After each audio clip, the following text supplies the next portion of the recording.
Samedi 28 août, bonjour chers téléspectateurs d'Afrique Sport TV, bienvenue dans ce nouveau numéro de Transfert Afrique. On démarre quelques jours après avoir trouvé un accord avec Pape Kouli Diop. L'Ibiza a officialisé la signature de contrat du joueur sénégalais parti d'Eibar à l'issue de la saison dernière après la fin de son contrat avec le club basque. Le point de chute de Pape Kouli Diop est désormais officialisé alors que l'Ibiza avait déjà annoncé samedi 21 août avoir trouvé un accord dans l'attente de la traditionnelle visite médicale. Celle-ci a été passée avec succès par l'international sénégalais, l'ancien joueur de l'Espagnol de Barcelone, de Levante ou encore du Gimnastique de Tarragona a signé un contrat d'1 an, soit jusqu'à la fin de cette saison 2021-2022 en faveur d'Ibiza, club créé en 2015 et qui est promu pour cette saison pour la première fois en Liga, de l'expérience pour la formation de Juan Carlos Carcedo.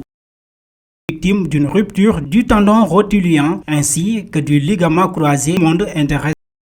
À présent, formé au Racing Club de Lens, l'ennemi juré de Lille, Serge Aurier, ne se voit pas défendre les couleurs du LOSC. Sang et or à vie, sachez-le, a posté l'Ivoirien de 28 ans en story sur son compte Instagram, un post qui a donc de quoi refroidir une quelconque approche du LOSC s'il ne cache plus son désir de quitter Tottenham à 1 an de l'expiration de son contrat. Pas question qu'un transfert à Lille pour Aurier en cas de retour en France. Il privilégiait un retour au Paris Saint-Germain, mais cette piste s'est refroidie depuis la signature du Marocain Achraf Hakimi au PSG. Pas dans les plans de Nuno Espirito Santo, l'Ivoirien est condamné à un départ des Spurs.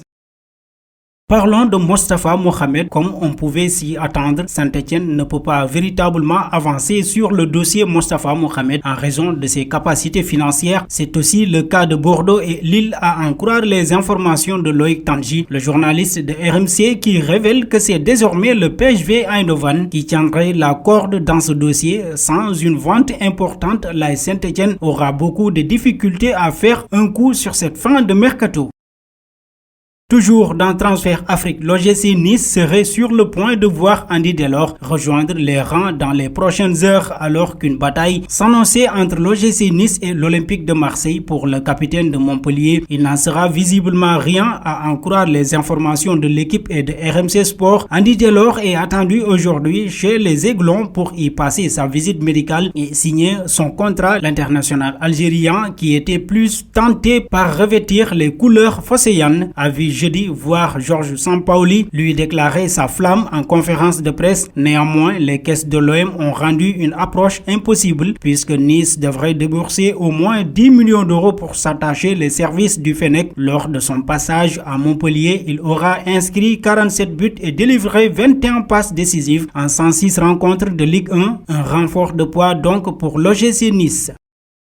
Et terminons le journal avec Ilexi Moriba en raison de son refus de prolonger son contrat qui expire en juin 2022. Le milieu de terrain Ilexi Moriba, 18 ans, mis à l'écart, se trouve sur le départ du FC Barcelone lors de ce mercato d'été et d'après les informations du quotidien catalan Mundo Deportivo, le jeune talent se rapproche sérieusement de Tottenham malgré la concurrence du RB Leipzig. Le club londonien a visiblement pris l'avantage sur ce dossier en acceptant de payer le montant réclamé par les Blaugrana, 20 millions d'euros, avec la récente vente de Moussa Sissoko à Watford et le départ souhaité de Tanguy Ndombele. Les Spurs tentent actuellement de faire une place à Moriba dans l'effectif de l'entraîneur Nuno Espirito Santo. Et voilà, chers amis téléspectateurs d'Afrique Sport TV, ce qui met fin à ce journal. Merci de nous avoir suivis, mais avant de vous quitter, vous pouvez toujours donner vos avis en commentaire.